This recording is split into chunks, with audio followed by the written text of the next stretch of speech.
আমি নির্দ্বিধায় বলতে পারি তারা স্বাধীনভাবে কাজ করতে পারছে না।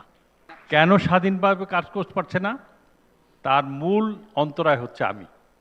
যার বিপক্ষে নিউজটা হয় তার তো একটা কমেন্ট নিতে হয়। যখনই কমেন্টটা নেয় তখনই প্রথম ফোনটাই আমাকে করে যে এই নিউজটা যেন কোনো মতে হয় না। যখন দেখছে সে পারছে না তখন সে গোয়েন্দা সংস্থা অথবা সরকারের উচ্চ মহলকে ব্যবহার করে।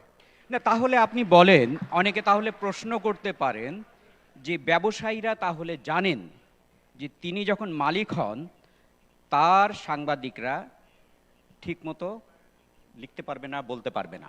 তাহলে আপনি যখন বলছেন তখন অন্যান্য যারা মালিক আছেন তারাও সেটা জানেন, তারপরেও তারা কেন সংবাদপত্র বা বিভিন্ন গণমাধ্যমের মালিক হওয়ার চেষ্টা করছেন?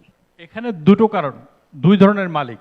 এটা আগের সেশনেও আলোচনা হয়েছে, এখনও একই কারণে দুই ধরনের। কেউ আছে প্রফেশনালি, সে চায় সৎ সাংবাদিকতা, সমাজের যে দুর্নীতি হচ্ছে, অনাচার হচ্ছে, মানি লন্ডারিং হচ্ছে, রাজনৈতিকভাবে করাপশন হচ্ছে, এগুলির বিরুদ্ধে তুলে ধরা। আর কিছু কিছু নিজের ব্যবসাকে প্রোটেকশন দেওয়া, নিজের কালো টাকা বিদেশে পাচার করা, ব্যাংক লুট করা, যত ধরনের করাপশন হচ্ছে সেগুলিকে প্রোটেকশন দেওয়ার জন্য মিডিয়া ব্যবহার করা। এই দুই ধরনের আছে এবং সেটাই হচ্ছে।